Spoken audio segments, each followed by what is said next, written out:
You've described this as an institutional failure. Well, we realized we were in a situation where it was just the right decision to do this. And I was like, okay, well, you were in the situation where you had a game that wasn't finished again, but then you released it. So, like, at what point did this whole process go wrong in the last 5 years of trying to switch over to Unity? I struggle to believe that everything that's not there was a decision. I think some of it is they just ran out of time. I think they're individually culpable. I didn't make them try and put the game out for FM25 and then not be able to do it. What the f*** happened?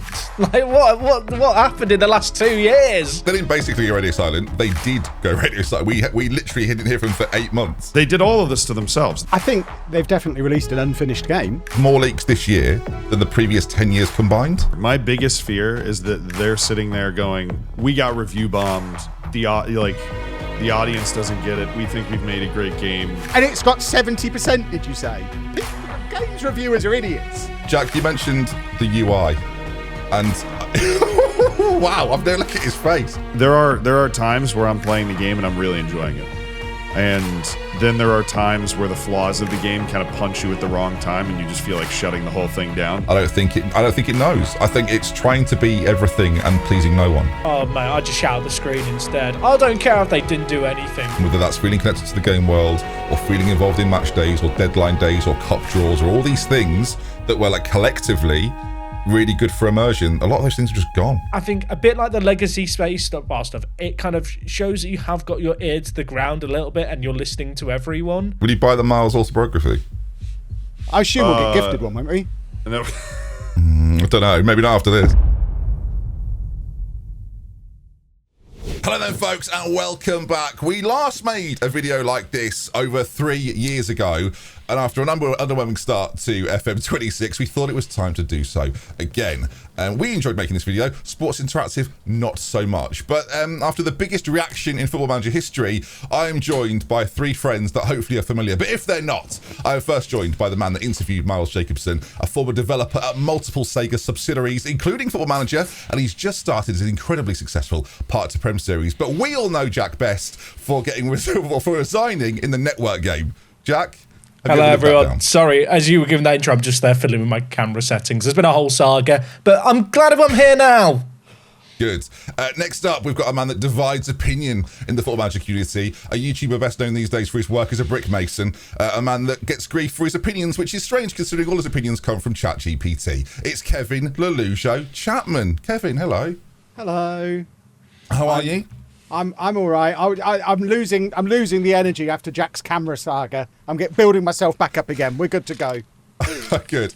And finally, a man who is at fault for all of this because he once told Sports Interactive that the graphics of Football Manager weren't very good. He's the #1 English-speaking streamer for Football Manager as long as Angry Ginge isn't playing, a documentary maker, and the #1 enemy of Miles Jacobson, probably. It's Zealand the Cannon Shannon. Zealand, good afternoon. I hope How not. Are you? I feel like Miles would have operators that would like take care of me if I got too uppity. So I hope I'm not his #1 enemy. Listen, from what we understand, they've tried. Right then, so gentlemen, it's been a while. Obviously, the reaction to FM26, I would say, was visceral.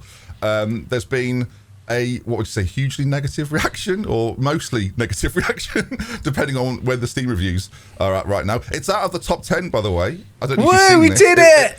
It was in the top 10. It's now 11th. So the game it's obviously getting better. But I think we should go back to where it felt like the cycle of FM26 all began. And it's not FM25, which I know you might think, but I believe it began when Jack sat down with Miles Jacobson and asked Miles Jacobson a series of questions. Now, Jack, looking back at that interview, is there anything now that you asked that stands out? And is there anything actually that you would have asked now? Like, what would be your question right now? We'll start with, like, looking back at it, anything that you think was interesting. I think there was a question regarding, the consolification of Football Manager, and Miles took that to mean me talking about the resolution of the game rather than the user inputs of the game. And I think it's safe to say that the game, I can't speak for anyone else. I've tried playing it on a controller, and it's not very good on a controller either. It kind of feels like it's compromised itself to appeal to no one. And in retrospect, I kind of wish I'd pushed harder on the kind of when I describe it as consolification, we're not talking about resolutions. Actually, just talking about the user inputs. I mean, I don't know about anyone else. Whenever I'm playing a match, like just interacting with the team instructions is like the saddest experience in the world. Like, I've not played a network game with Z yet. It's taken twice as long, I imagine, with the changes to the buttons and where everything's been moved around. So yeah, that is probably the thing I would be interested to, chat about and kind of change the questioning on. But in retrospect, obviously, would have been quite nice to see the general state of the game before the interview, probably. That might have changed my approach a little. What would you ask him today? If you had the opportunity to ask him something right now, what would you ask him? Am I allowed to swear? Sure. What the fuck happened? Like, what happened in the last 2 years? No, I'd probably ask, do you feel like the game's been rushed? Because I feel like there's lots of stuff that's been, or is there something that's been cut from the game that you wish you hadn't cut? Because I think in retrospect, it's very apparent that it takes experienced players 20 hours to get used to the game is less about that and more about the fact that even after 20 hours, you can't find stuff, not because of the UI, but because it's just not actually in the game anymore.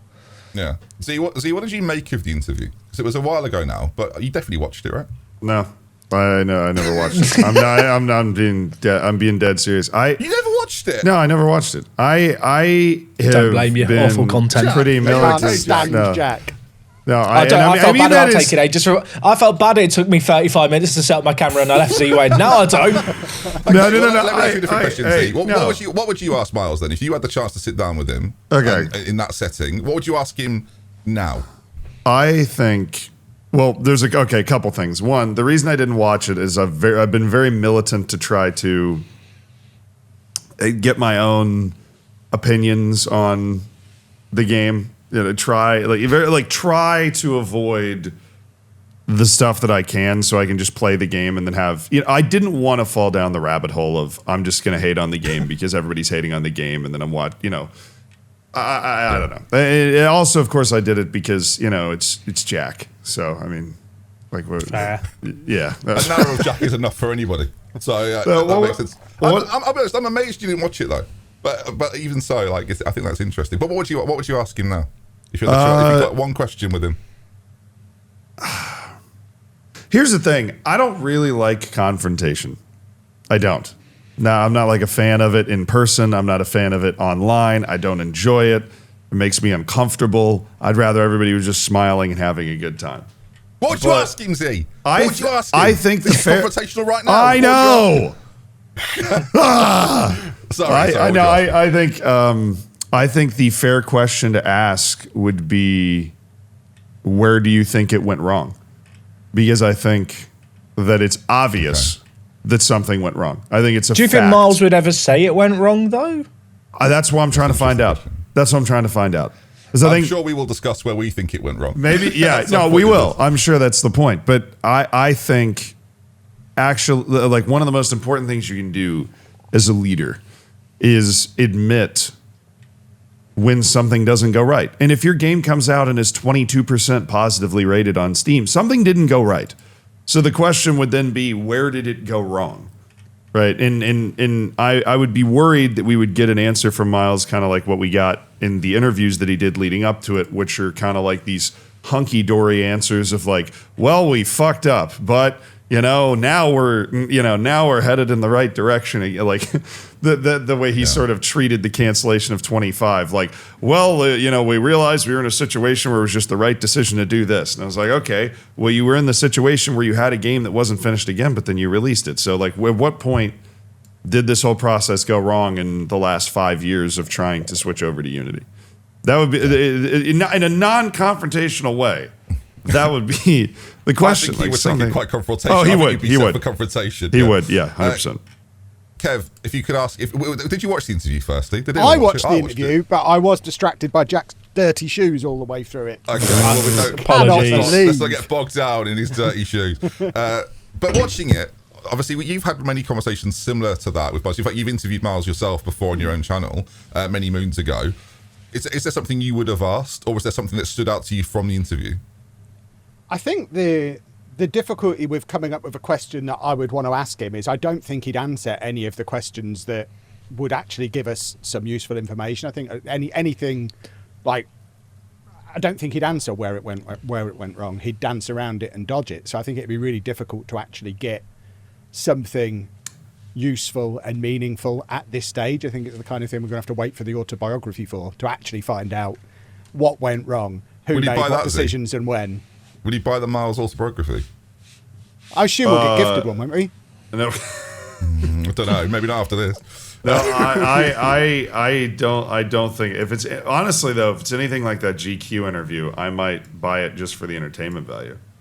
Okay, well, let's we live in hope. So, Kev, is there a question that you would have asked Miles? Or are you saying that I don't really care if you'd answer it or not? I'm curious what you would ask. No, I would like to know. Like, I'd like to have quite a detailed chat breakdown of what the actual thought process and decision making process was behind what made it into the game and what didn't make it into the game, because I struggle to believe that everything that's not there was a decision. I think some of it is they just ran out of time, and I would like to know which bits they ran out of time on and which bits were an actual conscious decision, because I think that'll give us more of a clue as to what the actual direction of the game is. I'd love to see their plan from a year ago or 2 years ago of what FM26 was supposed to be and how that compares to what they've delivered, because then we'll know if it was just we ran out of time or if they've lost their minds.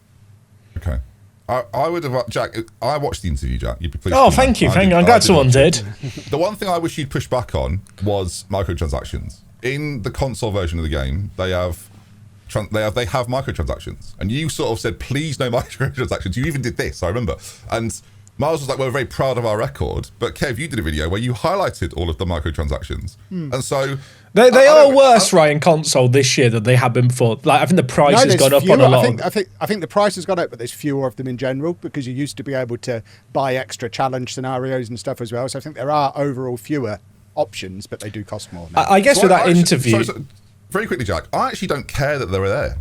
My issue is acting, and they've been there for like 10 years as well. They've been there a long time. Acting like they're not there, and that the record speaks for itself. Well, you've had them for a decade. They've been in the game for a decade. And if console is now your biggest market, well, you've got microtransactions. There is console the biggest market. Well, their biggest player base, Jack. Yeah. Where it's the biggest market, it's their biggest player base. So that is something I probably would have pushed back on. I thought the rest of the interview was pretty good. I know some people described it as a puff piece. Some people thought you were I think it's easy to say that when we now know the state of the game. And I think a lot of it, so for example, the pushback on microtransactions, really I'm looking at it more from a PC point of view. Like, I don't really play the console version.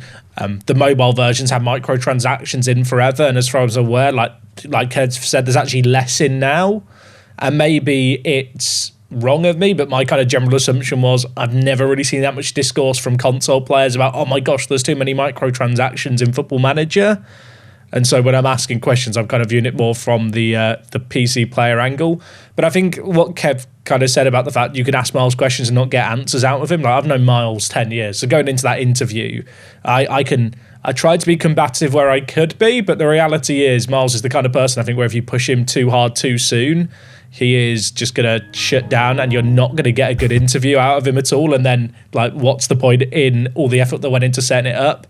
And I think what probably didn't help was that Epic Games had accidentally leaked the beta release date like 2 hours before I was interviewing Miles, and I was the person who tweeted all about that. So I think he was already, not having the best of days necessarily. You mentioned leaks there, Jack. More leaks this year than the last 10 it's insane. It's insane. Part of me is like, is this people involved in the game who are disgruntled because they knew the game was in a bad state, or maybe they're frustrated? More people there. They've got way more staff now, so there's going to be more leaks. But I think a lot of it was like footballers on their accounts, or because they have like the celeb build that footballers get access to, or like researchers. I think this year got access later than they've ever got before to the game. And so when they got the game, they're like, well, I'm not researching next year. Let's just post a load of stuff. Yeah, but there was a lot. It's insane. Do you all agree on that? There's more leaks this year than the previous 10 years combined. I would say it probably was. My favorite story. This was from an unnamed Football Manager YouTuber who's not in this call. I think you guys have heard this story, but basically, he was at a bar and got recognized by somebody who came up and was like, oh yeah, my friend is a researcher. And he threw like a party and invited 25 people over to his apartment to play the game on his computer. Like, I think the reason there were so many leaks is there was a fascination with what the game was going to look like, and then kind of some abject horror when it went, oh, wait, maybe the game's not going to be great, at least initially. And there were so many more people that had access to it through that kind of peer-to-peer network. It's not even necessarily people that are working there. It's the guy that lives next door to somebody that gets a copy of the game, and the guy that has a copy of the game goes, yo, you got to see this, and you go over and take a look at it and then tweet about it or something. There's a side to this, isn't there, that's really interesting that we very rarely address because it's very much unverified. The amount of things we four will hear about the game before anyone else has heard about the game, but we can't verify and isn't official information, so we really don't talk about, was pretty substantial this year. Does that go for everybody? Yeah. Well, yeah. Most of it's what I hear from you guys in a group text. Okay, all right. I was trying to protect me and Jack there, but you've out with it straight away. I'm giving you guys a compliment. I'm not the guy with I don't get like the emails and stuff from people. You guys do, and then we all just kind of sit there and talk about it. Like, oh, do you think this would be true? I mean, Jack, and that's the thing; they're not always all true. Well, that is true. Which is why we can't. Which is why we don't tweet about it. Which is why there's not a video about certain things. Like you did a video about leaks, and they were all the official leaks that came from Sports Interactive, of which there were loads of those this year, wasn't there? With FMDB, where like they like posted loads of stuff, and like there was a translation file that had like all the new player roles in like the summer, like absolutely bizarre stuff. And that was right, by the way. Well, yeah, and there are certain accounts online that will post every leak that they get DM'd, and they kind of look like idiots when they're wrong. So there is this thing where I think as a creator, you don't want to be wrong about stuff. Is there more context to that jab there, Jack? There's no context to it needed. No context. All right, fair enough. Okay, well, listen, it was an interesting year, an interesting start to the year before we even had a game, and I think we all probably set our expectations at a certain point. And I think that's what it comes down to. Like, was this a matter of expectations, Z? Because you've described this as an institutional failure, which was one of the most damning sentences I heard. And so if it was an institutional failure, where do you think they failed the most? I think it was their setting of expectations. It was their understanding of what they were capable of in Unity. They tried to shoot the moon, apparently, and they didn't shoot it. The issue that they've run into consistently, whether it was FM25 or there just not being an update on release day of FM26 or whatever, is that they set a line of what they think they're going to be able to do in Unity. I mean, because they did all of this to themselves. They decided way in advance that they were going to... Do you really believe that? Do you think you're a factor in that you set expectations? Is Jack a factor? Am I a factor? Is the community a factor? I'm not talking about my expectations. I'm talking about them setting... I'm saying to you, are you part of the hype train that sets the expectation for the general consumer, or are Sports Interactive individually culpable for the expectation levels? No, I think they're individually culpable. I didn't make them try and put the game out for FM25 and then not be able to do it. Like I was obviously excited for that game to be released, but I mean they're the ones that sat down and went, we're gonna release a game.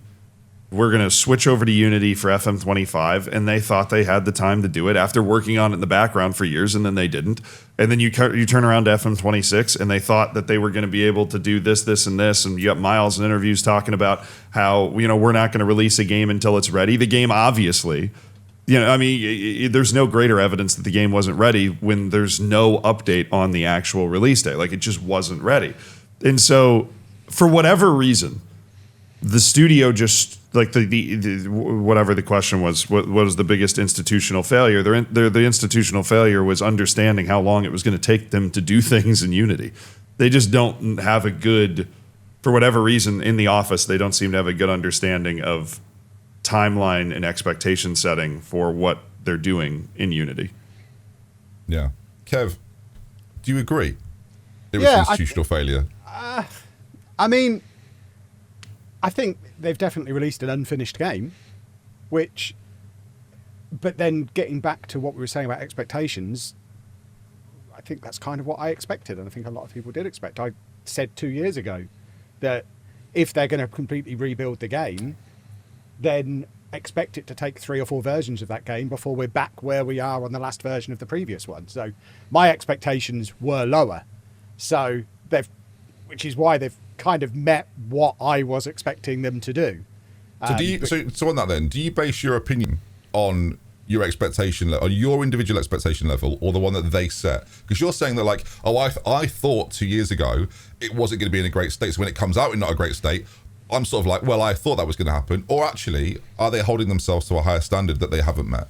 Yeah, I'm not even looking at it that analytically. I think it's because I've decided that it's going to be a bit broken when it comes out. When it comes out and it's a bit broken, I'm already prepared for that, and it's fine. So from and that's from my personal point of view, which I have been educated by a few people over the last few weeks, that maybe I shouldn't just offer that personal point of view and maybe should try and look at the bigger picture.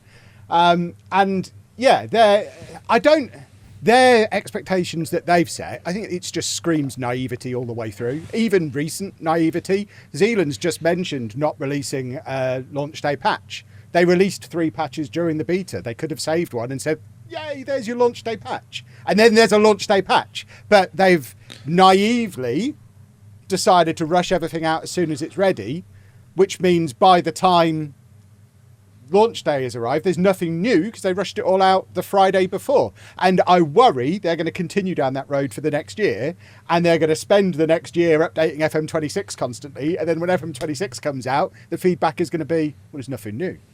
27, yeah. Yeah, that's, yeah. So 27 is going to be the polished version of FM26 is your concern? Well, I think it always was going to be, but I think there's going to be people who are going to simultaneously expect weekly, monthly updates on FM26 for the next year, and then a completely new game for 27, and you can't have both. It's one or the other. So Jack, on that, right? Was Kev's expectation correct for FM25, and would it have been correct for that? But does it carry over? Well, that's the thing, right? I think, rightly or wrongly, as soon as you don't release a game for a year, there is this raised expectation. And I've seen a weird parallel drawn this week with the F1 games, where EA have basically announced there isn't going to be a game next year. They're doing a DLC, which is the update. But then the year after is going to be this big bombastic improvement. And the thing is, I don't necessarily think Sports Interactive ever really bigged up FM26. Like, when they announced the cancellation of 25, they basically went radio silent for 6 months. But in that vacuum, basically radio silent, they did go radio silent. But in that 6 months in the 6 months of a vacuum, and then the first thing they go is new match engine. Here's the Premier League license. Like, there wasn't a lot done in the sense of expectation management, and I kind of get it from the point of view of you don't want to damage sales. But when you look at what's been removed from the game that wasn't really announced, like just really basic stuff that maybe if they'd gone, look, we know this isn't in the game, it's going to come in before Christmas. And some of it might have been stuff as simple as saving team selections. I mean, pass maps hopefully are back before Christmas, but I doubt it. Cup draws being missing. There's just some really weird omissions where it feels like... Deadline day. The deadline day is kind of in the game, but it doesn't go yellow anymore. And the agent offers are hidden on your portal screen, but it doesn't have that same grandeur to it. But and then like the manager timeline, that was literally a new feature in 24 that they've just got rid of, and it's a new feature everyone hated. Of the last 4 years of big feature reveals that we all thought were a bit underwhelming. Again, we made that video 3 years ago off the back of some of these reveals. Deadline day is gone. Was a big deal. They had Romano involved. The what do you call it? The manager timeline. They made a relatively big deal out of. 1 year it was like one of their headline features. And what you mentioned another one? See, what was the other one? There was another one there. It was Deadline Day. There was. Oh, I said Deadline Day, but Cup draws. The Cup draws were returned for the Champions League, which they brought in with the Champions League licensing, and all of those things have just gone. Without and there was no communication about it. That's kind of the issue. And this is why I want to ask the question of why, because how much of that they just didn't have time to rebuild it? Because this is one of the things I'm seeing a lot online, people saying features have been removed, when in actual fact they've just not been rebuilt, because they've rebuilt the whole thing. So they've not started from something and taken stuff out. That's it. So how much is not there because they haven't had time to rebuild it yet, and how much of it is, will everybody skip cup draws? Remaking it. On that, I think they've literally looked at the user numbers on certain things and gone, it's not a priority. And I think there is no better example than like the cup draws, but also like the saving of team selections. Like, I didn't realize until I tweeted out about the fact it's been removed how many people just didn't know it was a thing. I didn't know anything. But it's one of those things where I think it's been removed because they go, there's not many people using that. But the reason people aren't using it is because it's not like in a prominent spot. And I think it's the same with cup draws, right? Like, we all play Football Manager. We skip cup draws. The chalkboard was the biggest example because they actually put out data. They said less than 1% of people, because I'm hearing a lot about heat maps and average positions and data that's gone, right? And the data hub being not really fit for purpose. They said less than 1% of people are using this. On that, I think they took for granted the fact that a lot of custom skins especially leverage the data from the chalkboard and put it in really prominent places. And I think people want that stuff, so they've got no one's going to the chalkboard, but that's actually because a lot of custom skins just brought it to the forefront. But there's this universal issue where I think they've gone, something has low usage, lower priority, and the issue with cup draws is, I probably attend like 5% of the cup draws I'm ever in. But when you're a non-league team and you get into the FA Cup third round, when you're going for your Champions League qualifying round to the Build Nation, that's when you watch them, and that's when they are a big deal. And so this idea that because I skipped the League Cup fourth round draw, that it's not needed. Like, I think there's a bit of a with a lot of the stuff that's been removed, and even some of the communication, I feel like to me there are people making decisions at Sports Interactive that don't really understand how people play the game. And that's not to say they don't play the game themselves, but I think it's very apparent just through the feedback you see with Football Manager. People play the game in a range of different ways. But I do feel like they've taken for granted some of the reasons people play the game. And as a result of that, a lot of that stuff's been removed, and that's kind of what's led to that overwhelming kind of discussion that you see online. And I raised it very early on when I first got hands-on, which is, like, I don't feel like I'm part of a world anymore. Football Manager, you don't feel like the main character normally. Like, there's this big world simulation of football, and you're like a tiny cog in the machine. Whereas in FM26, like, it just kind of feels like the world revolves around you. Yeah, it exists, and you're part. You're now becoming. You're now a news item, opposed to it being your world.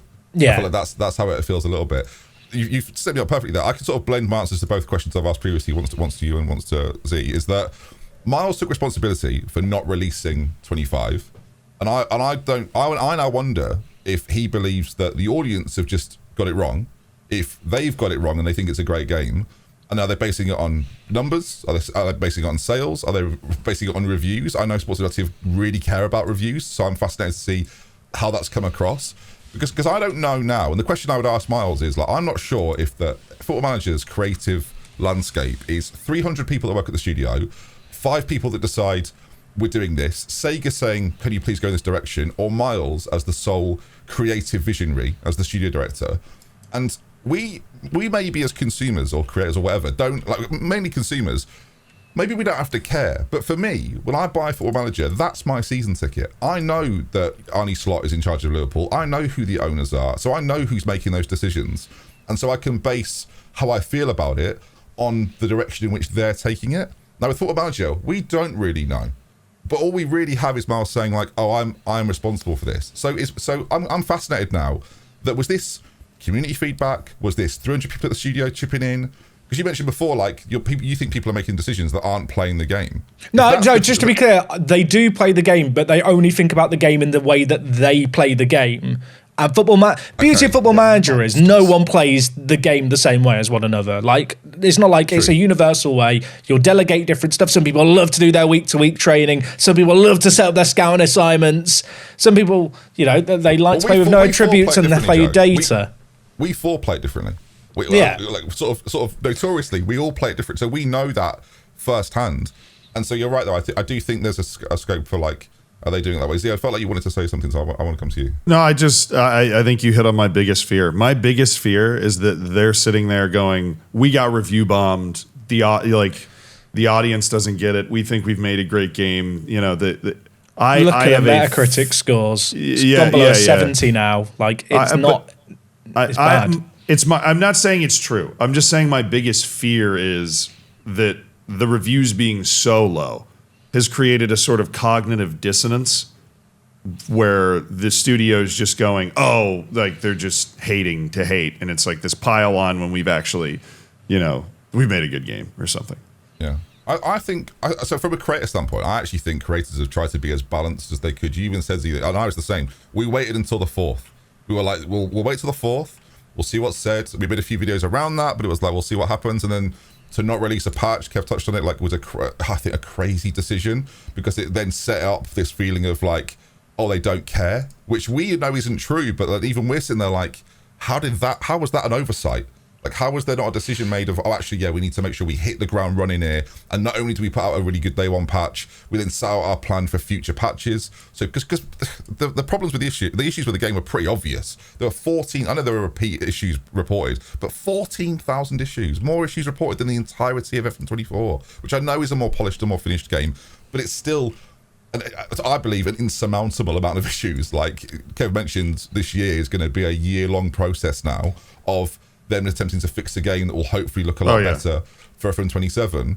So, Kev, when that's all taken into account, and we as influential figures in the scene have a certain expectation, I've asked you this before, do you think you're in the position as a creator with a dedicated audience that have supported you for a decade?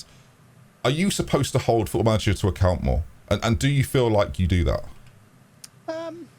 Because the reason I'm asking is we've all got opinions on the game, but people are most critical of your opinions because this year you have been more, I wouldn't say overwhelmingly positive, but I would say you've been more positive than some of the other creators. I think my responsibility is to be honest and give my honest thoughts, even if it goes against the grain of what a percentage of people are thinking and feeling. I think there's a huge part of not just my audience, but the Football Manager audience as a whole that are probably feeling pretty underrepresented in the general opinion at the moment, because as an outsider looking in, it looks like the general opinion is that everybody hates the game.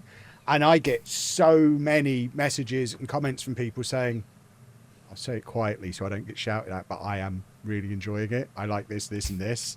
And I know there's loads of people out there who enjoy it. My brother has never acknowledged what I do as a job in the 10 years that I've been doing it. He sent me a text like 3 days after the game came out saying, I've seen you've been getting a bit of a beating on Twitter off of this Football Manager thing. Just thought I'd let you know I quite like it. I like the new tactics stuff. I didn't mess around with any of the data. I think it's better. And I know there's so many people out there who feel the same way as him. So just on that, can I just try, like, on the Steam reviews, 28% of them are positive. And if we took a census of all the FM creators, I think the number of people who are positive is probably less than 28% would give it a positive review right now. But the notion that people can't be part of that 28%, I think, is like almost absurd.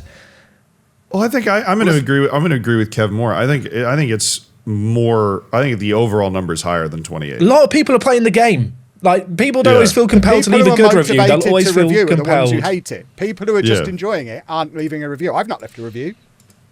No, neither have I have. When they added the space bar for continue, the legacy space bar. You scumbag. Yeah, it is. Because I'm a man of my word. Well, see, you've given the game 9 out of 10 forever, haven't you? You think the game's 9 out of 10. I've seen this on Twitter a lot. He thinks the game was a 9 out of 10 game, and he's very steadfast on that. But joking, of course, he said during the beta, he thought the beta. That was alpha. That was the alpha. That was my alpha. The alpha, sorry, the alpha. But I'm curious, and I'm sure people are, and it might be futile, but I'm asking anyway. Out of 10, Jack, what are you giving it right now? As we record 2 weeks after the game release. So here's the thing. So rating this Football Manager is so tricky because I feel like Football Manager have set such a high standard of all the previous games. Which one a number? If I'm reviewing this as a competitor to FM24, and FM24 is like a 9, I'm probably giving it like a 7.5. But as a Football Manager game, compare it for 2 years of waiting compared to the previous Football Manager, I'm probably giving it like a 5. So what are you giving it, Jack? Well, it depends on if I'm a games review, I'll give it 7.5 out of 10. Was that 6 or 7? 7. The thing is, look, if this game came out as a rival to Football Manager, I think the reception to the game is so different. But the issue is that the Football Manager label is slapped on it. SI have set a standards for the last 20 years of what people expect from their product, and they've not matched that.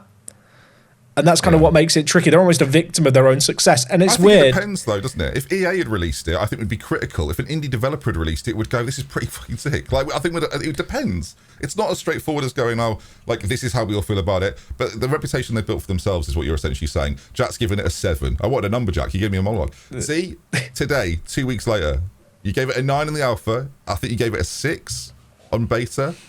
Where are we now? I'm gonna go 5. Wow. There are times where I'm playing the game and I'm really enjoying it, and then there are times where the flaws of the game kind of punch you at the wrong time, and you just feel like shutting the whole thing down. You know, where you lose a couple of matches, and then all of a sudden you get hit with a bug and a soft lock, and you're like, oh, okay, now I'm just gonna, throw my computer through a window. I usually run pretty hot in those moments, so if I get FM'd and then a bug hits me, that'll really, really piss me off. I just think 2 things can be true. I can enjoy playing the game and also acknowledge the fact that this game is largely unfinished, and features like training. I think I was just saying this on stream yesterday. I'm the target audience for that feature. I'm a sicko. As Lollujo loves to point out, right? I'm the person that does all of this little stuff in the game. I took one look at the training UI and just went, I'm not doing that. I can't deal with that. It is not intuitive at all. And there's one other thing I wanted to bring up that kind of makes me feel better about making that sort of decision to just pass off on training this year or whatever, is Nick RTFM, who is obviously a Football Manager casual, unlike us, has also said that FM26 feels more complicated than it used to.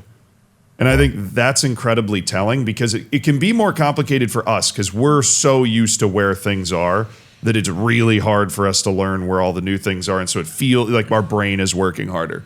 But for somebody that's only played Football Manager for a year, who's essentially the target audience for this new UI where it's supposed to make things easier, to also say, yeah, the game feels more complicated and like harder to work with this year. That was pretty striking for me, and is like a sign that even though I get what they're trying to do with the UI, they haven't gotten there yet. Well, so just on that, there's some baffling design decisions. So like when we'll come to it, Jack. We'll come to it. I promise. No, but just on this, so like with training, when you set up individual training, it now doesn't show you what the focuses show.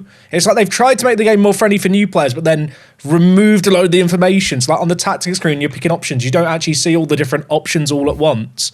Like if you're a new player and you want to go, okay, what are the different tools at my disposal? You have to click through them. Like they've tried to make it casual, but then they've like cut corners and the stuff that makes it just the usability so much worse for people who do want to play that way. Well, listen, speaking of casuals, Kevin, how you doing? What are you giving it out of out of 10? Where do you see? We've had I think a 6.5, 7, Jack, 7, Jack. 7, but a 5 from Z. See, this is why I'm so confused about these ratings in general, because Jack's there going 7, as if that's a really negative score. I'm saying video 6. Game term. I'm saying 6. It's pretty good. I guess I'm looking at it as video game reviews. Are you actually saying 6? Yeah, I think 6 is fair. I think FM24 was maybe an 8. This is a 6. Interesting. You gave it FM24 an 8. I'd have given it slightly higher, maybe. I don't think. I remember I was plagued by a bug for the first year that game was out, where it was people couldn't watch my videos. I mentioned it to SI plenty. Kev, let me tell you, and I'll speak on behalf of me, Jack and Z. That's not a bug, mate. We just don't want to be there. It's nothing to do. It's nothing to do with the bug. I think people would be very surprised to hear Lollujo give it a 6 out of 10. But well, I mean, it's technically above halfway. I understand. That's a 6 out of 10. It's fine. It's not terrible. It's not brilliant. It's not as good as FM24, but it's better than like FM12. That's such a low bar. Bloody hell. That's I didn't know what to call this video. It's better than FM12. I think we've got our title, guys. That's the thing. I think we've got our title. I'd give it like, again, I'm sort of in the middle of everyone. I think 6.5, 7, like around there. I think. So have I given it the lowest score, even though my lowest score means quite good? I said 5. But I think in a world where Z gives it 5 and you gave it 6, it's a weird. But I don't think Jack could give a 3. What does it have to be for Jack to give a 3? Well, that's the thing, right? Does your scale go from 6 to 10? I'm going off video game reviews where, like, you can release a non-functional game and still get a 4 out of 10. Well, that's nonsense. I'm using the full range from 0 to 10 to come up with a 6. All I'm saying is I've looked at Metacritic and FM is in the worst 20% like reviewed games this year of all games released. And it's got 70%, did you say? 69%. Games reviewers are idiots. Okay, but on Steam, it's got what is it now? It's got 2.46 out of 10. The issue with Steam reviews is there's not like the meh option. It's good, or the game's bad, and so there's no nuance. The reviews. Yeah, that's the Steam reviews. They're not right. It's just all the people that are pissed off about they feel wronged by the game that have. I think a fair Steam review would be somewhere around 50%. But it shouldn't be anything other. It should still be on the most. The Steam reviews would be what you think. That's good. That's what you're telling me. Yeah. You think it should be about 50. Well, I think Kev is right. And if you read our comments and you read the Twitch stuff, I think there are more people out there that enjoy the game than are like Reddit. I love the Reddit. That's the real power users. That's the real power user. I really love the Reddit because I make fun of Kev. Let's be perfectly honest about this. I love the Reddit too. Jack, do you love the Reddit? I love the Reddit. Kev? Bunch of wangs. Kev responds. Clip it on the Reddit. I look forward to seeing the little thread about me for calling you all a bunch of wangs. You know you are.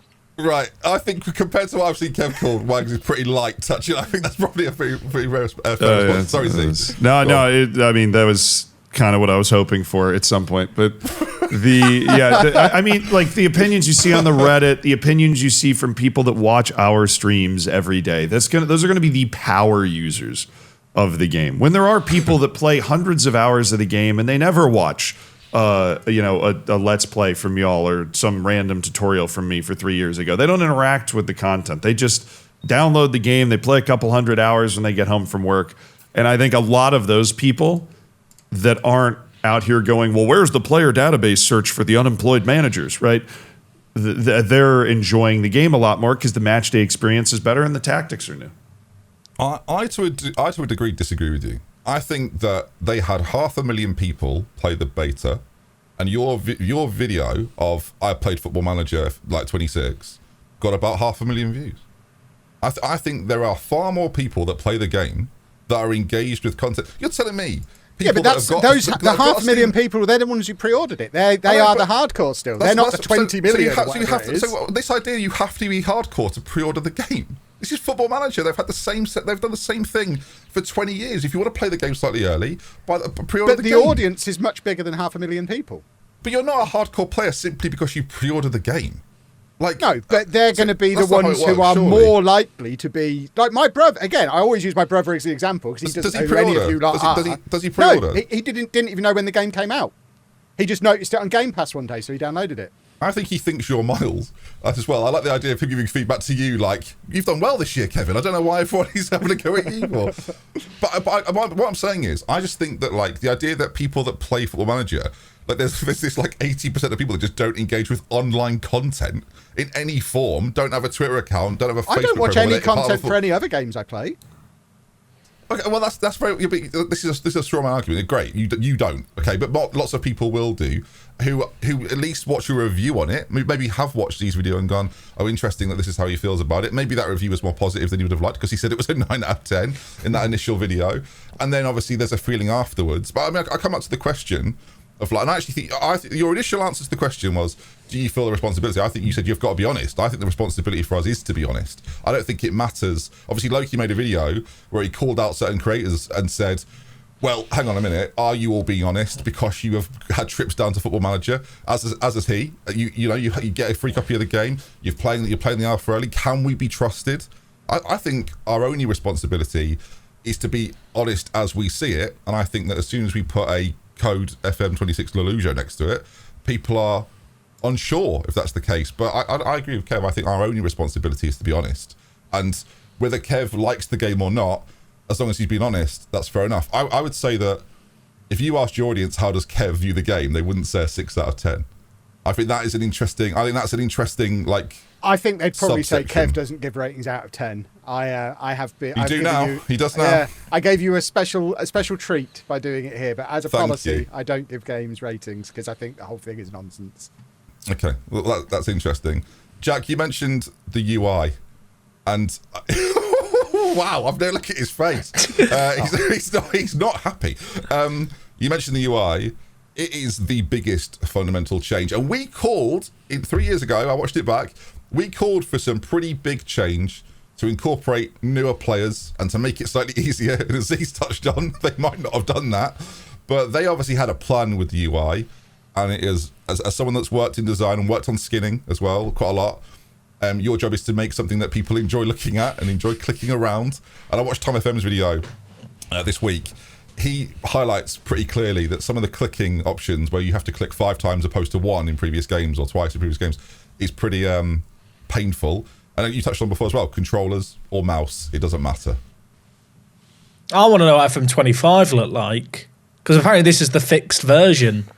Like that's my main thing. Now the UI, let's talk about it. It is, I feel like they try to reinvent the wheel for FM25 for crap. This isn't actually going to function as a wheel, and then they've kind of got taken a sledgehammer to it, smashed it up a bit, and then kind of served it on a plate and gone bon appetit. There is some parts of it that I actually think look quite good, but then there's other bits where it's very clear that they are hangovers from the old design of FM25. Like all the pop-ups, I am adamant I'll just how the whole game was going to be in FM25, and they changed their mind on it. And so the pop-ups that still exist are like the old ones. If you go on the data hub, the graph has the old Football Manager logo that was binned off before FM25's announcement in the top corner still. Like, it's very clear to me there are certain bits of the UI that they've just not got around to redoing, having maybe did it when they first got into Unity. But just like on a functional level, I feel like their plan basically was, you have the headings at the top, squad, match day. Their mindset was you click on that, you get taken to a home screen, and then from all those panels, you should be one click away from like everything you need to do on a frequent basis. But what's happened is, as they've gone, crap, this game actually has more stuff than we realised, and we're trying to pigeonhole it into 6 sections. They've got this horrendous drop-down now that has like 53 items under 6 drop-downs. Yes, I've counted them, it's 53. And they can't all fit on the hub screens of everything. And like, it sounds stupid, but what such a simple fix would be is basically to take, the squad, match day, recruitment, manager, I can't remember the others off the top of my head. Basically, break that down into 12, a bit like a sidebar, everyone, funnily enough. And then from there, you click on that, and then that hub screen that comes up takes you to everything under that drop down. And there'll probably have to be exceptions to that. But I feel like what they basically try to do is go, what are the most accessible screens? Let's make sure they're all on one of these 6 pages. So that you click on the squad screen, everything on that squad screen is stuff that you are going to need at some point. But Football Manager is far deeper than that. So some screens that people like to use often have got really, really buried deep. And you're kind of already seeing them undoing that a little bit. And even I look at the bookmarks. Don't know else. The bookmarks are sold as a feature. I think the bookmarks, as they got to like March last year when they cancelled FM25, went, yeah, fucking hell, we've really messed up the design here. So we better put like just quick links to all the stuff that's buried a bit too much in the top corner and hope that we have the right options for everyone. They're shortcuts, not bookmarks, by the way. But I've used this analogy loads. If I go on Google Chrome and they give me 20 options of bookmarks, that's not bookmarks. You've chosen 20 things you think I'm going to like. Let me decide what I fucking like. If I want to put the profile of a Wonder Kid that I'm tracking that I can't sign yet as a bookmark, let me go on this page and bookmark it. If I want to use the World Cup as a bookmark, let me bookmark it. If I want to use the Danish third tier as a bookmark, let me bookmark it. Don't decide, here's 20 options of things that you can actually find in all the other places, but here they are more easily. But so that's not a better system. With the UI, right, they've removed all the customization, like changing panels, and I think there's this mindset of, I get kind of why they don't want to make it too customizable because they need to know how people interact with it.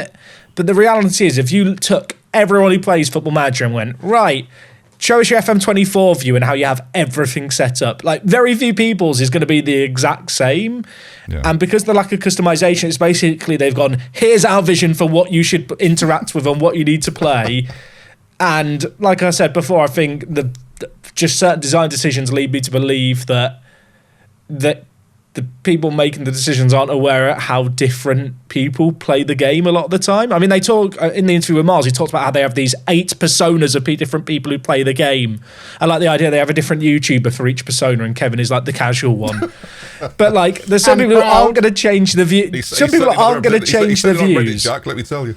He's certainly not Reddit. I think the issue with the UI actually is, like, the tiles and cards, when they work quite well. But it's a combination of massive radical change meets it's very buggy and unfinished and just, unpolished in a lot of areas. And that the word I've seen, I don't know who coined it first, but I've heard it thrown around a lot: friction. I feel like I'm getting friction every time I play the game. And I parroted it. I think friction is a great word. I think it does feel frictionless. Z, which hour was it in your first 20 where it was awesome for you? When did it cross over where you thought, actually, this is awesome? Right? The game is awesome when I'm in the match and some weird shit is not happening, because the match engine still has because the match engine does have some moments, particularly with the defending, like the one-on-one defending. Clearly, with the upgrade they've done to dribbling, one-on-one defending is a complete nightmare. Like, you just there's certain angles that players are coming into the box at that just nobody will close them down, and they could literally walk into the back of the net and the goalkeeper wouldn't do anything. I think the biggest issue I've noticed is goalkeepers never come off their line, ever. Not what, like, float.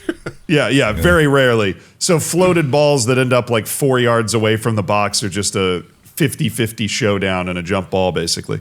But when that sort of stuff is not happening and you're in the match, if you'd shown yourself that 4 or 5 years ago, you'd be like, this is amazing. I can't believe this is Football Manager. And there are moments where I'm watching a highlight from my team and the movement and the graphics and the animate, like, it all comes together to create a very realistic looking, awesome goal that executes exactly what I had in my tactic. And then I'm like, wow, this game is sick. Like, I'm having fun playing this game. Are we all agreed on that? Just briefly, we'll come back to it. Is animations the best part of the game? They are for me. That's why I bring it up. I think the animations of Inside the Match Engine are the only time I think, wow, this is what an upgrade. I like the tactics. Having the tactics system, the UI around it is horrific, but actually, like, the tools. But there, like you said, there are some really cool animations where I'm like, I've never seen that before. Yeah. And I feel like they're what make a new Football Manager. It's like the keepy up animation where a player does a keepy ups to get it in their hands to, like, take a throw in. Like, admittedly, you see that for the 5th time in a game and go, he's just showing off now, though, right back. But like, he's getting lamps in a minute. Yeah. But like little bits like that make a big difference. I like the losing manager punching the floor after every match. That's my favourite. Seeing that a lot, are you? Seeing that a lot? But do you agree, Kevin? Is that for you? Because you're someone that hasn't always cared about graphics. We talked about this 3 years ago. You weren't really that bothered either way. But watching games, is it what is the best bit of the game for you? Is that it? The game. I really like the changes to tactics. I'm actually fiddling with tactics for the first time ever. It's encouraged me to fiddle. That screen, I forget what it's called. The one that shows you the visualizer. That one. Love that. I'm actually using that and actually making tactical changes and stuff. So it's encouraging me to become more of a nerdy little dweeb, which is awesome. The matches are... Because you need help with that. The matches are just fun. And even the UI, I think the UI looks better than the FM24 UI. And I think old Tommy Radio Station in his video the other day made that point perfectly. It's because all you lot played with skins on FM24. I never did. So I'm comparing this UI to the vanilla UI on FM24. It looks so much better. Yeah, it controls clunky and it's hard to navigate, but actually looking at it, it actually looks so much better. Z? The whole of the game. Do you agree with that, Z? Oh yeah, I mean, it looks better. That's why because FM24's UI is terrible, and we've all ignored the fact that actually the UI for FM24 was pretty bad. Yeah, that's why you all had to mod it. The issue is you can't mod this one. I think the UI in every Football Manager game has just been really, really bad. I mean, the general flow of the game and the fact especially the way I play the game with all these short lists and scouting, I'd just be getting 100 inbox messages all the time. You'd have to go through all of your shortlisted players, and my brain just got very good at being able to handle that. But the flow of the game and the way that you navigated the UI, it honestly kind of made my career in a sense, because I used to be able to make videos all the time about 10 things that people didn't know were in the game because they could never find it. And you could do that endlessly in the old Football Manager UI. Like the way that it looks now, I think most importantly, because if you're trying to get new people to play the game, the way it looks now is more like a modern video game. It looks... It's less overwhelming, right? Yeah, it looks more approachable if you open it for the first time and you go, okay, this looks like a video game. Where before you open it and you're like, what fresh hell have I opened? Yeah, there's not a lot of secrets in this game. But you talk about the fact the UI generally is not being good. Why? See, and then I'm going to come to you afterwards. You're going to help us explain why it's not. Well, you said before the UI is never good and the flow's not good. Why is it not good? How does that happen? I'll give you an example. So in a match yesterday, so this is like most current build of the game or whatever. I don't know. They're patching it every day. I click on the instructions button at the top of the screen. And I look at all the instructions. I'm looking for one specific instruction. It's not there. No explanation, no reason, just some arbitrary decision's been made that like 3 or 4 instructions aren't going to be on the full instruction page. I think it's broken. Is it the defensive line? Is that what you're about to say? No. Oh, okay, defensive line behavior has vanished as well. Yeah, no. It's goalkeeper distribution speed was what I was looking for. It's a classic Football Manager thing. Do you want the goalkeeper to distribute quickly, or do you want him to hold the ball, or do you not care? And it's not on the instruction screen. I have to go to tactics, then go to instructions in the tactics screen, and then go to instructions in the build-up specifically. And then it's there. And that's a good example for me of the UI. There are a lot of points where it doesn't make any sense, and where it's very clear to me that they did not have enough time to make it look like an actual user interface. Training is my number one example always.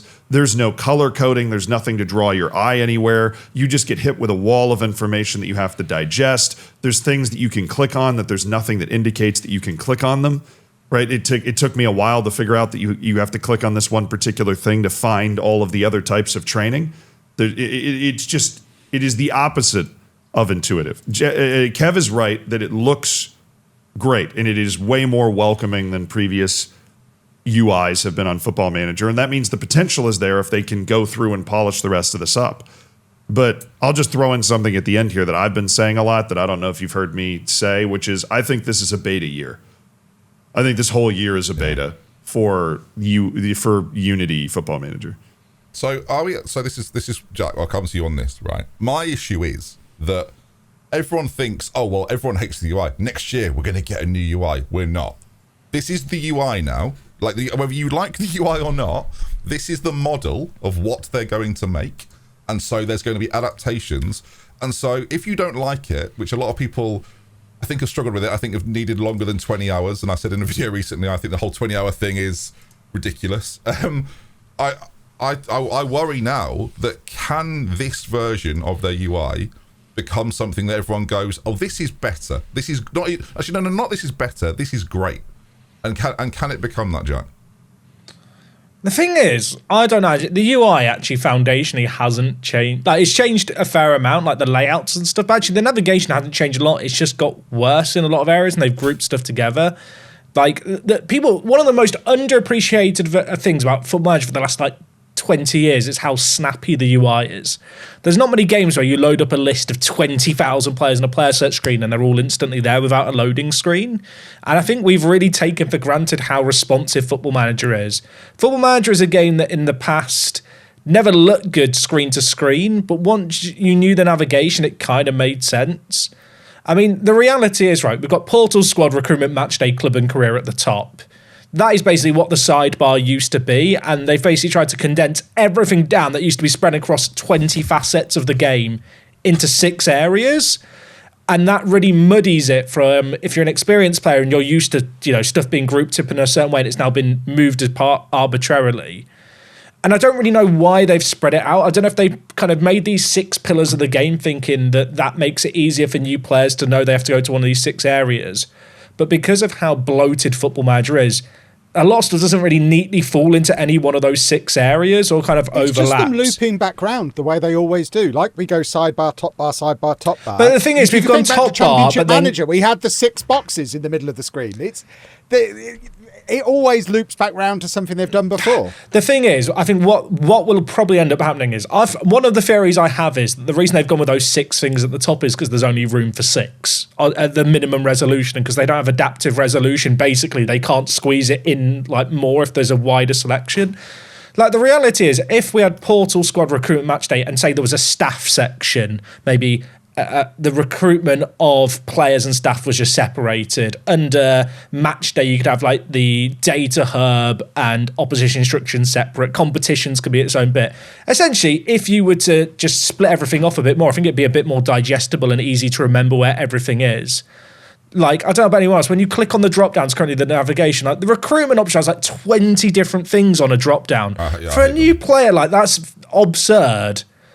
Like have the squad planner. I'm looking at this now. Have all the staff database, staff transfer activity, staff shortlists, and then that stuff can all just be in its own separate bit with other staff stuff. Like, I feel like they've tried to make the game simpler by trying to condense it down to 6 sections, and it doesn't really work that way. And what we will probably see for the next year is they have 10 sections at the top, and they actually recategorize a lot of the stuff to try and draw clearer barriers and limit the need to use the drop down all the time. Because the reality is, in FM24, right, you'd click on the thing you wanted in the sidebar, then your eyes instantly went to the top, and there was the list of all the different tabs you'd go to. And all those different tabs still exist underneath those 6 at the top. It's just now there's a more drop down arrow because there's so many more in each section. For me, tiles and cards aren't that bad. I quite like the tiles and cards when they're good ones. When your match day screen that you used in the skin that you work on predominantly with Tom, the guy Tom, is very much panelly. It's very like that match day screen is very panelly and looks akin to what you would probably want in a game this year. I'm curious. I know the answer, but I want you to say it. You've probably got the most popular skin out there. What, if not a top 5? I think in terms of downloads in the last 5 years, it's probably got the most. It's probably the most. Have you ever been contacted by SI? No. Do you think the season skin was downloaded more? I'm curious. No. Maybe 2 years ago, but it hasn't been upgraded. What a weird in a while, battle! I didn't expect. This is great. There's never been a conversation. And what percentage of players are we talking about getting these skins? Because I have no concept of how many. WTCS has over 2 million downloads in the last 5 years. So for the player base we know on PC, that's under half, but more than a quarter. Like, it's a chunk of people who try it, right? Maybe a third, something like a third. So, but at no point. From what I understand, I don't think anyone in that scene has been contacted by Football Manager to say, like, listen, you make a skin every year, and we do this like for free, and lots of people get it. And again, you're saying like millions of people have downloaded skins. I find it surprising there hasn't been like a reaching out or a conversation or a brainstorming session just to say, like, this is what we've got. Obviously, you see the game differently. What would you look at? Even if they say, no, actually, we like it like this, I'm amazed there hasn't been that type of communication ever. I would like to think that, and it's tricky for game studios because as soon as you start working with members of the community, there's like all kinds of copyright stuff that can become problematic if you start leveraging their ideas. But I would be perplexed if Sports Interactive didn't at some point in the design process go, let's look at all the most downloaded skins for the game and see if there's like any common lines that like they all have that we are missing in the base game and that aren't on our radar. And I think that the obvious one is like with Chalk, the Chalkboard got removed, and I think a lot of custom skins in the last few years have basically added in heat maps, pass maps, and positional maps, or one of those 3, like in the between highlight stuff. And that was basically pulling information from the Chalkboard that meant you didn't really go to the Chalkboard anymore to get them. But at a glance, you could still kind of see stuff that's going on. I mean, I find it bizarre, like the match report screen after a game is kind of just clearly, it has no info. You can't even see the formations that both teams use. Like, that's one of those screens where I'm like, is this a case of people didn't watch the match report screen, so it fell down the priority? Because I refuse to believe that anyone at Sports Interactive looked at that and went, yeah, that's good for the year. And if that screen doesn't change between now and like the end of the year, like, I start to question what the priorities are. Hello, I hope you're enjoying the video. If you'd like to see more of this type of thing, I'm live on twitch.tv/DoctorBenjy every single day from 12:30. We do this type of discussion as well as a little bit of Football Manager. So yeah, link down in the description. It's really hard, I suspect, as a game studio to understand how we digest Football Manager opposed to click through Football Manager. Do you know what I mean? Like I find that interesting. Like, so for example, I'm not clicking on the chalkboard, but the amount of information I'm digesting at the end of a game, the amount of information I'm digesting and just going, oh, this happened, and then I'm taking that away and using it. Go on, Z. I know you wanted to jump in there. Well, I was going to say my favorite thing to always bring up in this is that there are some people that really lose their heads over this, and it is important to remember that we are talking about a video game. Granted, it's a video game that we talk about a lot, that we play a lot of, but it is also a game. And I think people generally, especially when you read some of the reviews on Steam, it's like a little too life or death. You know, they take the slight of them trying to execute this game and it not going well and it coming out unfinished and whatever's happened. And they really, I mean, I don't take a lot of things very seriously, but I think some people take the game and the response to the game too seriously as well. It's important to hold them accountable, but at the same time, it's important to remember this is a video game, and some people get really carried away with their criticism. I have had even more death threats than usual this year. Were you surprised? Sorry about that. Were we surprised by the community reaction? In that, like, no. Because we obviously had a little bit of access early on, and obviously we're privy to, so as I mentioned before, like leaks happen. We knew things that we, again, can't verify. It's a weird situation to be in. But I knew this was going to happen. Not to be like, oh, sorry, everyone, I could have told you, but like, I felt before the release and before the game came out, like I just there was this feeling of this is going to be. It's interesting to see how everyone's going to react. It's going to be more interesting to see how SI react, and then moving forward, like what comes of that.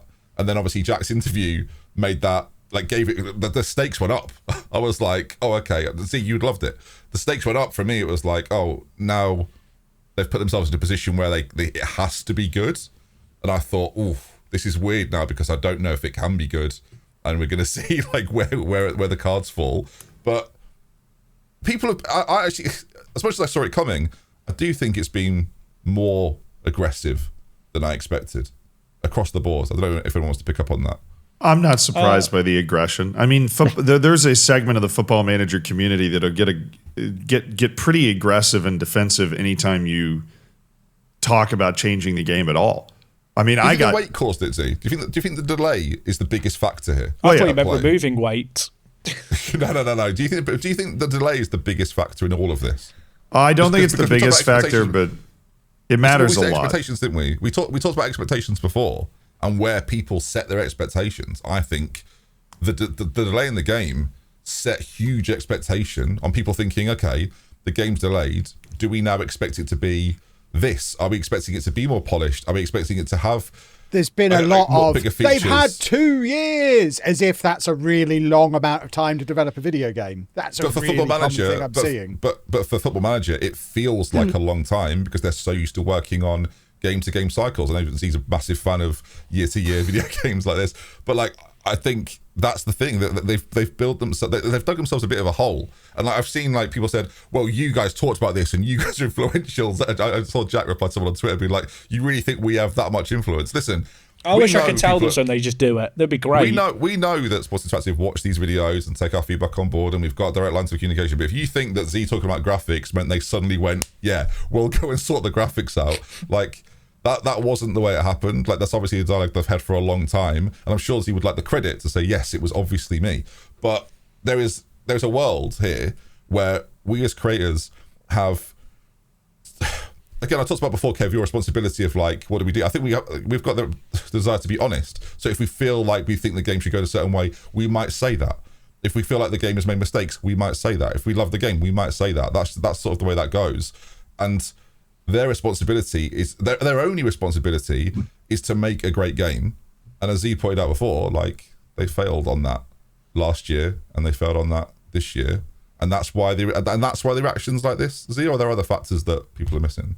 No, I mean, that it's the issue. I said this the moment they canceled the game. I'm like, all right, well, the die is cast. The next game has to be great. Okay, so I asked before, do you set the expectation for people that watch? And so, cause see now your face has gone, well, maybe I do, because like, are you saying? I think you are. I think in the past I have. Before you said it was them that they set the expectation, but I actually think as soon as they cancel the game, that first decision is theirs. But then you saying the next game has to be great, they ain't got a choice. That's you setting the expectation. I think that's me reacting to what everybody is going to think. I mean, if you have a game it's supposed to come out and then it gets canceled, and you go, well, we're just gonna we're gonna have a game come out the next year. That game has to be great.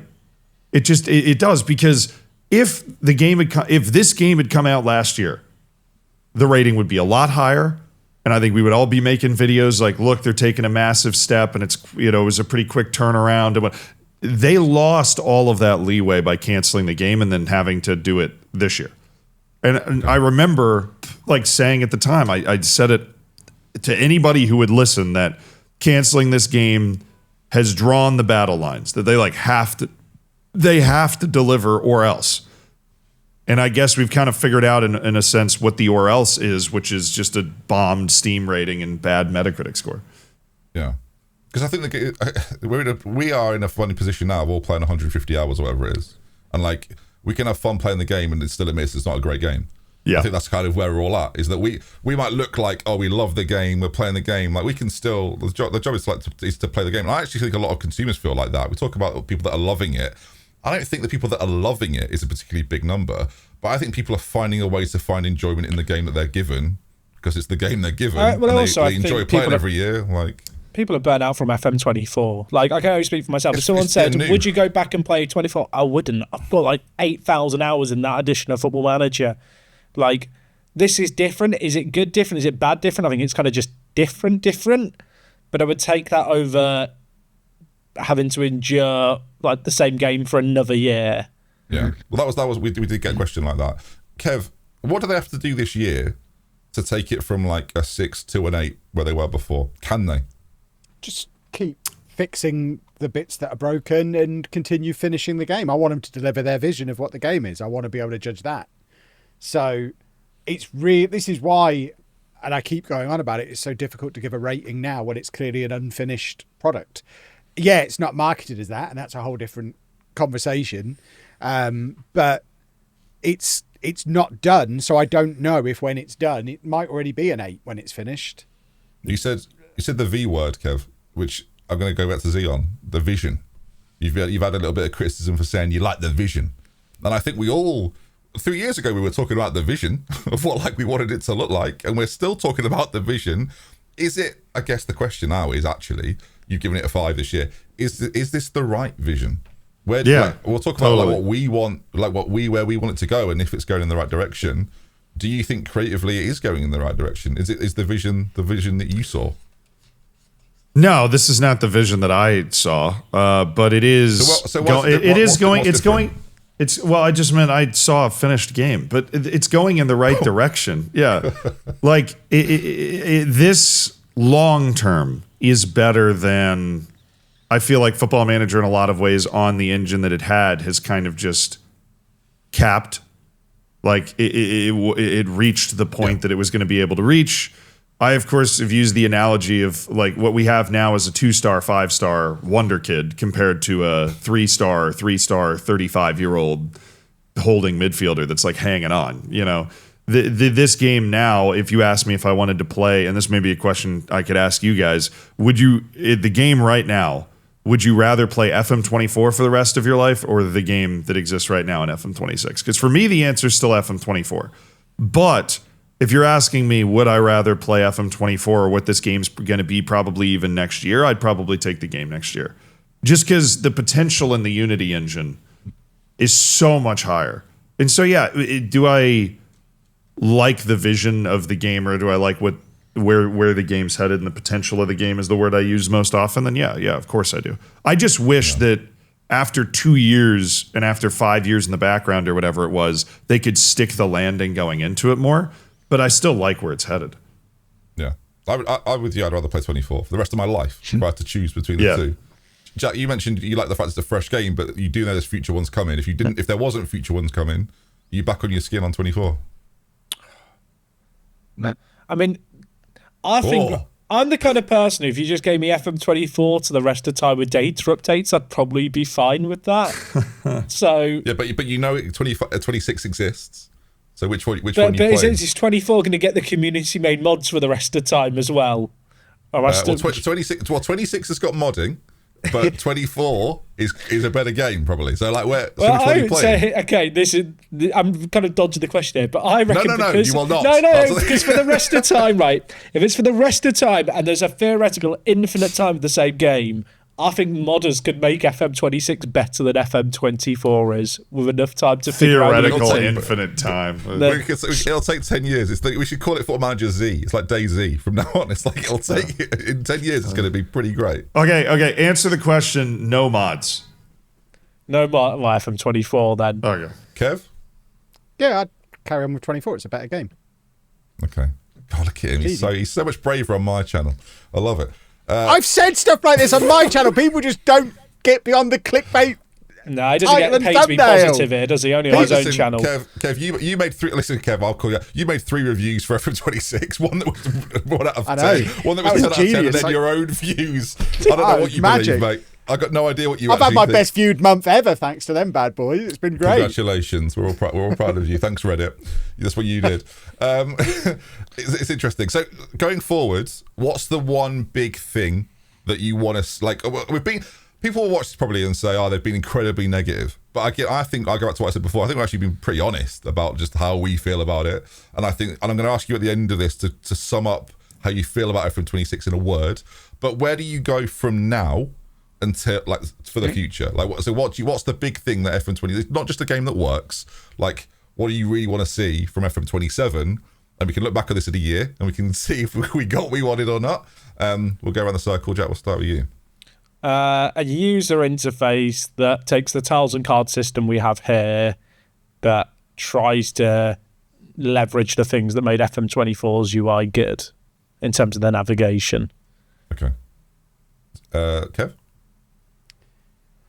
I think for me, I'm looking forward to when the game is finished and we can maybe get a new feature, like a genuine new feature for the first time in years. What would it be? I don't know. What could it be? It's the biggest question, right? Everyone always says they want new stuff. What do you want? Yeah. And this is where people are going to call me a shill. I never know, and they usually get it right.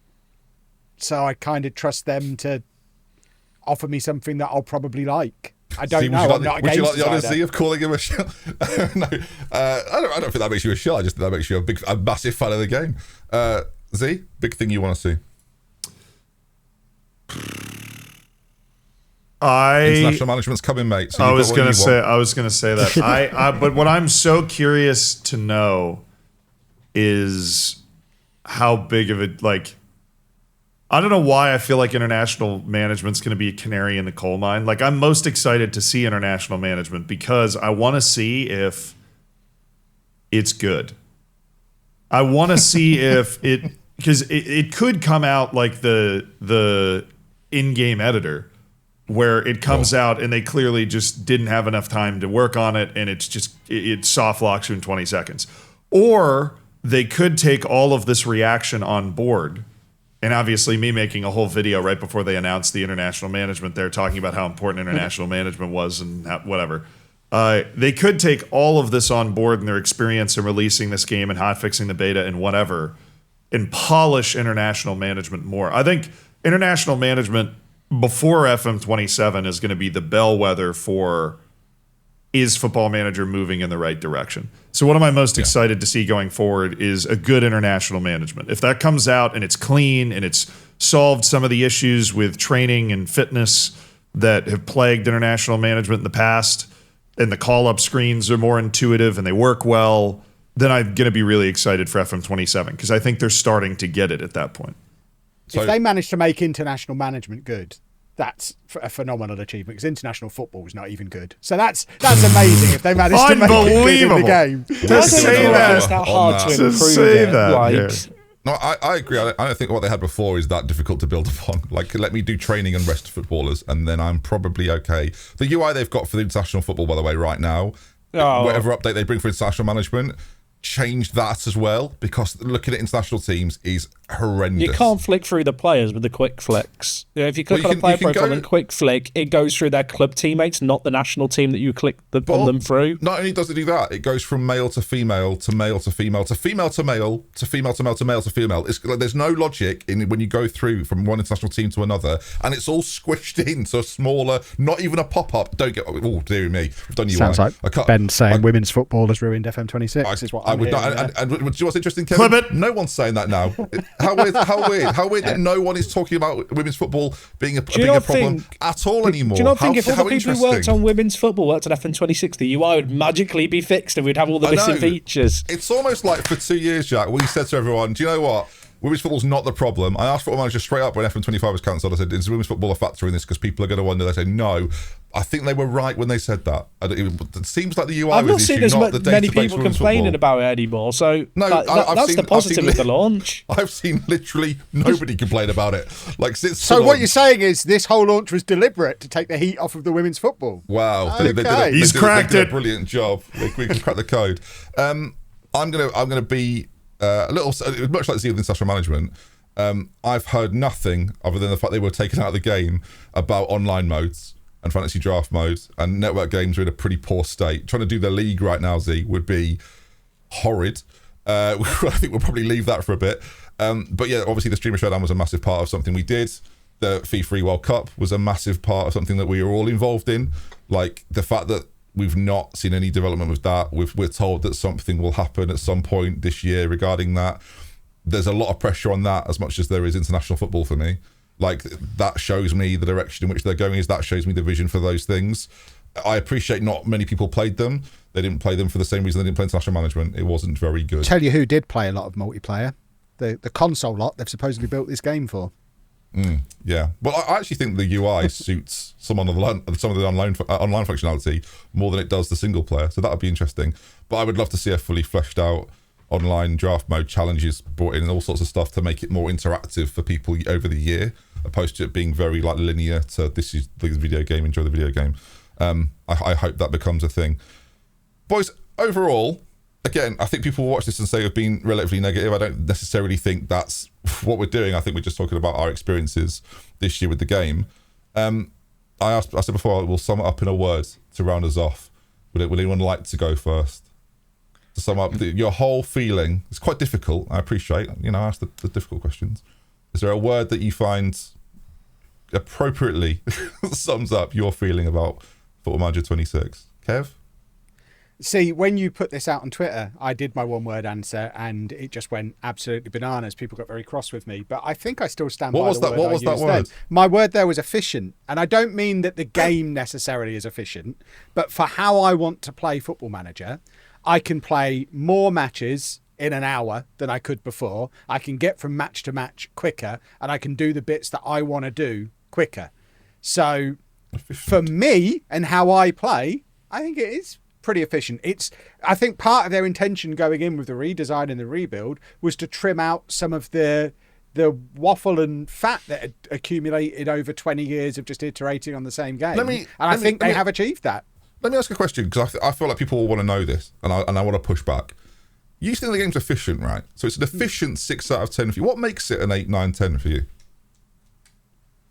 Well, I mean, FM24 was the best one ever, and I would say that's an 8. So I don't know what they'd have to do to make it a 9 or a 10. Maybe if you took FM24 and put this match engine on and this tactics engine on and fixed international football, maybe you get to a 9. Okay. I was just curious. Yeah. Jack, a word. Is this one word or two? Side grade. Side grade? I don't think it is a word. Never mind one or two. I think it's made up. It's just like a sidestep. That's the haircut you asked for, isn't it? What is side grade? Okay, side grade. I feel like we're taking a step. Like we're not taking a step forward with the game, and I don't think we're necessarily taking a step back. It's kind of just like we're just. Do you think it's even lie down. Do you think in some areas we've taken a step forward and some areas we've gone back? Basically, yeah. Sort of So, like the match engine, the tactics stuff. Like if you love that stuff, like the match engine needs improvements. Like the players not reacting to rebounds off the woodwork is infuriating. Yeah. But in terms of the visual side of things and the tactical options, like that keeps me playing the game. Yeah. I just feel disconnected with the stuff outside of that a lot more. The canon? I think you've kind of missed an easy one, which is unfinished. I think that something Kev's talked about, is we don't even really know necessarily where exactly the game is headed because there's just parts of the game that haven't really been installed the way they would want to install them yet, or they haven't been able to go over them and kind of polish them up yet. I think that the way Football Manager 26 will be remembered is the fact that it kind of came out and wasn't quite finished. And I know that that's not what the game studio wanted. They wanted this to be the beginning of a big, beautiful new era. And I feel like that era is basically, in some ways, delayed another year, or at least until the patches kind of hit more and they're able to clean up the rest of those parts of the game. I mean, it is, as Jack said, it is a side grade in the way that it was not the big step forward they wanted, and that big step forward is now going to happen more incrementally. But weirdly, I do agree with Kev. The game is more efficient in terms of how quickly it gets through data. And I do appreciate that.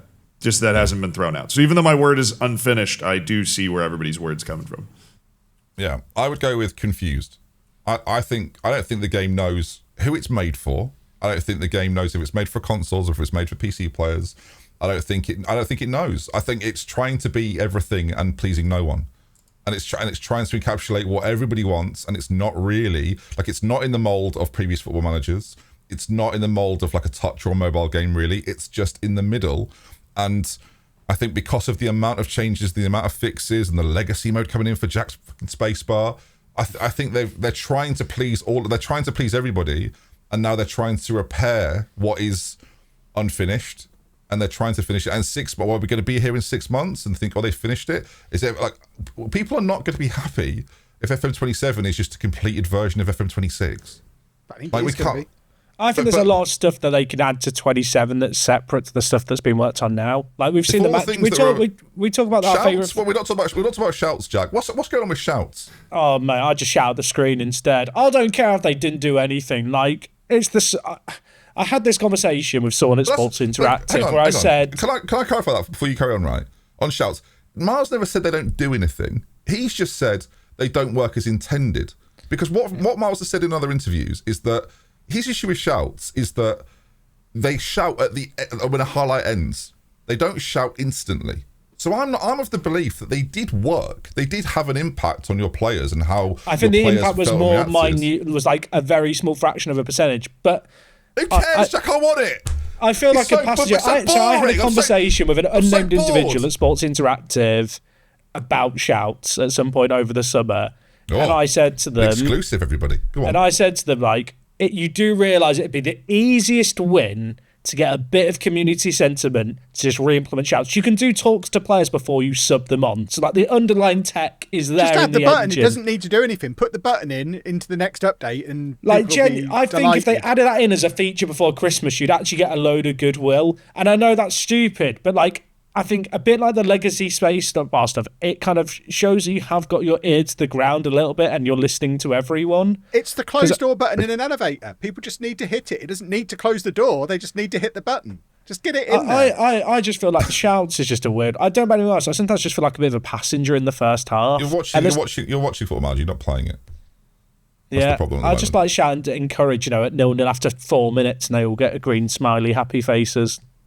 Yeah. But I think that a word we've not really talked about is immersion. And it feels like FM26 broke the immersion of what people were so used to playing and being immersed in. And whether that's feeling connected to the game world or feeling involved in match days or deadline days or cup draws or all these things that were like collectively really good for immersion, a lot of those things are just gone. And I hope we sit here for 27. I talk about the fact that like, is 27 going to be a complete version of 26? I just hope all those things are back. All those things that I don't want FM27 to just be. I don't want FM27 though to just be FM24 in Unity. Like I think it has to bring some new stuff to the table. Like there's a lot of stuff we're talking about that needs to be fixed for FM26. Hang on. Be specific. What? Because people will be sitting there going, well, what does he want then? Because right now people would take what you said there, by the way. People would absolutely take. Zealand would take it. Would take FM24 in Unity. And so what needs to come in? I think one underrepresented part of football is actually the social media age and the marketing and influence that players have on the game and on clubs. So you'll have the inbox line that comes in saying, X players increase your shirt sales. And at the end of the year, you used to get the end of season review. And you have the board culture, expand the reputation. Like, the commercial side of football has changed so much in the last 20 years of Football Manager, and yet it's something that Football Manager's never really delved into. And it's one of those things where it doesn't need to be a feature that you interact with regularly, but it's like an underlying thing that's there that helps you get immersed in the world. The fact that when you sign a superstar, ticket sales might go up, you might get more bums in seats. Maybe somewhere in game you have player reputation is translated into social media followers in the same way that clubs have social media followers in game, and social media, the social media following thing in game is just a number that goes up, right? If that had a little bit more purpose and change on gameplay, and that kind of social commercial side of Football Manager was represented in Football Manager, I think it'd be fucking cool. I think you could do some really, really good stuff with it, but it's something that kind of just exists as a footnote when you play your save game right now. That doesn't really change anything about the game itself. See? A good example is I'm in the Spanish 4th Division. I just signed Gervinho Season 1. And if that happened in real life, there would be a really significant and bit of involvement around it. But you do that in the game, and I might as well have just signed some random guy from the Brazilian 3rd Division because nothing really happened. I agree. I think that it's important to point out the immersion in the match itself has improved. But at the same time that's improved, the immersion in the world outside of the match day experience has gotten worse. Do you think so? I totally disagree. I think the immersion in the matches is terrible. I think the match screen How so? gives me limited data. I can't make my ability to make tactical decisions. So I don't know if that's what you're talking about. Like when you're in a match. You're talking about the visuals and like the fact it feels more like you're watching actual football. Do you mean it feels more like football because it looks better? Is that what you're getting? Yeah, no, I think the walkouts, the player animations, and the warm ups I feel more involved in the story of the players and everything. But if you're talking about the ability to make tactical decisions during the match, that's worse. Wow, because you don't have as much information available. I'm just watching the game. Yeah, you're right. Like, it does look better, but once I've seen it 5 times, like I've seen it, the reason the skip button's been improved is because people have seen it. I think my ability to actually engage in a match as the manager of the football team is worse. I actually think my ability to be a manager in FM26 is worse. Like, as much as we talk about immersion, I just think that, and I think what you're describing, Jack, is not really Football Manager to a degree. It's football management, and so depending on and that doesn't all just come from the manager. It's a bit like it becomes a bit more director of football-y for me. I'm not saying. So just to be clear, no. To be clear, I don't think you should control that stuff. I'm saying that stuff should have an effect on the game. And in real life, if you sign a superstar player who has loads of social media followers, and then he does a post on social media, or he's in some bad form and he puts out a post, the manager has to respond to that in some way. I agree. I think that would be better. And on that, very briefly, I think player personalities should give different player interactions. I think the way in which that's something I didn't mention before because I mentioned online modes, right? If I could change something, people talk about interactions before, and for a long time I was like, what do you want? If I have a player that's volatile and confrontational, or I have players that are the way in which they speak to me should be different from someone that talks to me who's a model professional. Like I had a player in Croatia recently say, I can't believe you've got the temerity to ask me that. What am I doing? He's 17. He's not talking to me about the temerity of the way I've asked the question. Speaks outstanding English as well. Really good. I don't know what the Croatian is for temerity, but that sort of stuff to me, I think is again completely disengaging and non-realistic. I mean, look, stuff like the interactions hasn't changed this year. That needs to change. I think some more stuff can be done with training academies and youth academies and affiliate clubs abroad. Multi-club ownership just isn't in the game. None of this is the job of the Football Manager. No, but you it's should be doing the transfers and picking the team and to the immersion. And I think a lot of people. No, I don't. I don't want any. I want them to take press conferences out. Get that nonsense gone. The thing is, this isn't more stuff to do. It's just more stuff that has a knock-on effect off stuff that you already do in game. Yeah. And I think that's what Football Manager needs more than just manager timeline, extra shit that I have to do on a day-to-day basis. Yeah. I do find these conversations fascinating for how differently we play the game. Ben's saying about not being able to influence the game as much as you normally did. I can still make 3 substitutions on the 68th minute and the other 2 on the 80th. That's all I ever did. It's exactly the same. The availability of data or anything like that, it's made no difference to me. I only ever touched the shouts when I was on stream or on a video because people would moan if I didn't. If I was just playing on my own, I would never, ever touch the shout. If you're playing on your own, Kev, you instant result. We don't have to pretend you actually play the games. Do you believe that... Are you doing that based on fitness, Kev, or are you doing that based upon how you've always played the game? Well, I mean, it's how I've done it forever. What you basing? So when you say you're making 3 subs, what are you basing? Because you're not basing it on anything tactical. If there's 3 players who are tired, they'll come off. I'll take the tired players off first. If they're not all tired, then I'll look at the match rating and take off the lower rating. Do you base it on the fitness of the other team at all? Do you base it on the fitness of the other team? Don't even notice that they're there. Well, I'll tell you now, you can't see the fitness of the other team anymore. So you wouldn't be able to do I never would look. Take it out. That's what I mean. They've made a game for Kev. It's great. It's 6 out of 10, is what he said. Yeah. I don't know if you had that earlier. Which is all I'm looking for out of life. All I need is a 6 out of 10. So all I need is a 6 out. That is terrifying. Poor Anna. Where are we? I think that probably wraps us up, gentlemen. Is there anything we want to get off our chest before we go? Jack, I feel like you've always got one thing you want to say. Just finish the game, Football Manager. Oh God, I thought you were going to go Legacy Spacebar route. Legacy Spacebar. I love the Legacy Spacebar. You're a Legacy player. We are Legacy players now. I hate the term Legacy Spacebar. Like, I feel like that's them begrudgingly for creative and fine, we'll give you what you want kind of thing. Like, okay. I think we should do another one of these post international management release. And we should see how that is, and we should see where the game's at in about 6 months' time, and have another conversation about it. Booking another one 3 years in advance. Goodness me! Whoa! 6 months. 6 months. We hope 6 months. If it's 3 years in advance, I'm about to make some of the most volatile YouTube videos you've ever seen. Goodness me. Maybe people will see this and think we should do a follow-up, talk about some other things. So if you're interested in that, maybe we will. But again, if you enjoyed the video, drop a like on it, of course, and make sure you subscribe for another one of these in 3 years. We will see you soon. Say goodbye, everybody. Goodbye, everybody. Wow, look at that. That's going on Reddit, that freeze frame. Good Lord.